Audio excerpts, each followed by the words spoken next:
Bonjour à tous et bienvenue sur la chaîne YouTube de Capot Vintage. Aujourd'hui, on sort deux TR3, une TR3 de 57, donc Small Mouth, petite bouche, et une grande bouche, TR3A de 1958.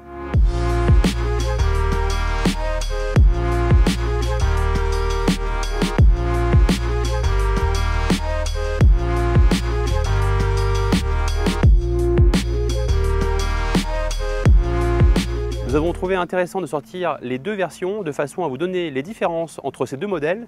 Donc les modèles de TR3, les premiers modèles de TR3 qui sont arrivés après la TR2 et la TR3A qui est arrivée ensuite avec quelques évolutions. On va donc jouer au jeu des 7 différences tout au long de cette vidéo.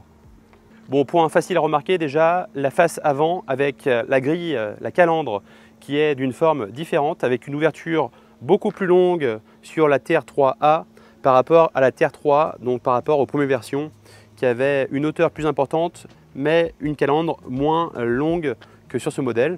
D'où son nom TR3 Small Mouth, petite bouche, et également leurs pare-chocs qui ont été réalisés différemment entre les deux modèles.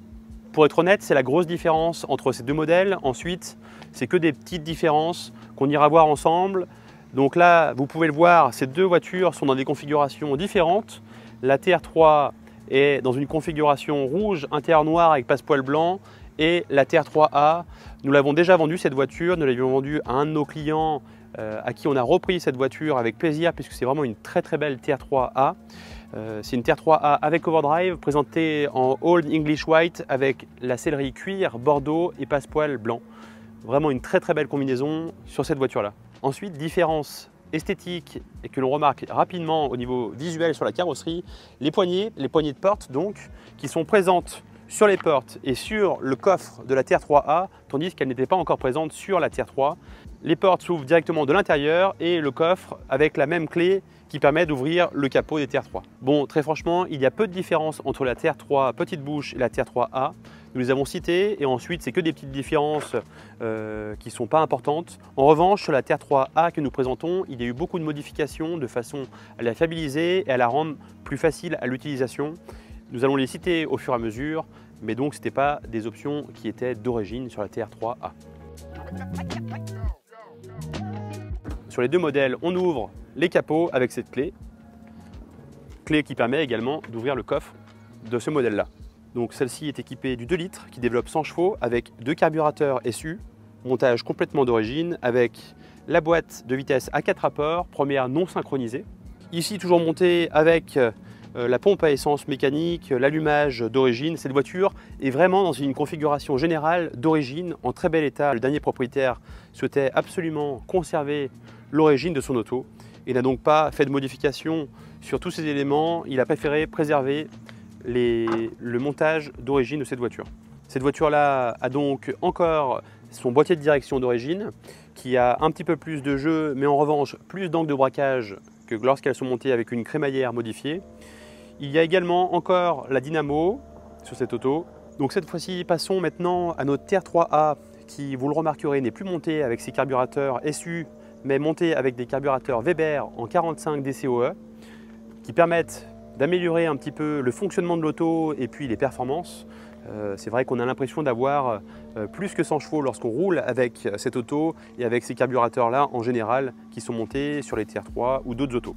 Ensuite, elle a été améliorée sur différents éléments. Elle n'a plus le radiateur d'origine, mais elle a un radiateur en aluminium. Elle a un allumage électronique. Elle a également une pompe à essence électrique, un démarreur de performance. Enfin, elle a beaucoup d'améliorations. Cette voiture-là a été restaurée complètement en 2013 par son ancien propriétaire et un gros travail a été effectué.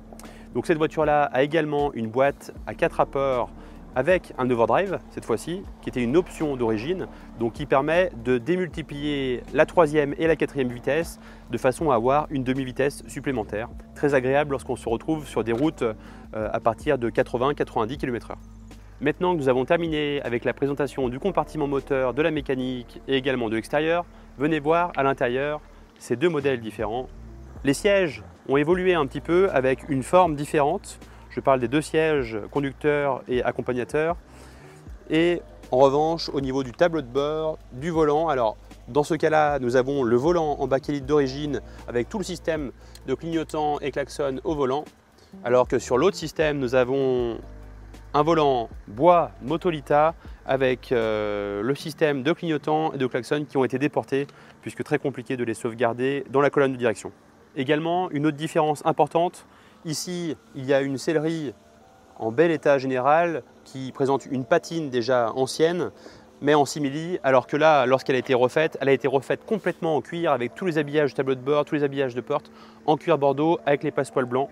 Et c'est vrai que ça fait la différence puisque les Tier 3 sont dans 90% des cas en simili et c'est d'une moins bonne qualité tout de même. Voilà donc pour la présentation de ces deux Triumph Tier 3, des versions différentes mais toutes les deux présentent des particularités qui sauront séduire des clients différents. N'hésitez pas si vous souhaitez avoir plus de renseignements sur ces deux voitures, nous vous répondrons avec grand plaisir. Merci beaucoup et à bientôt.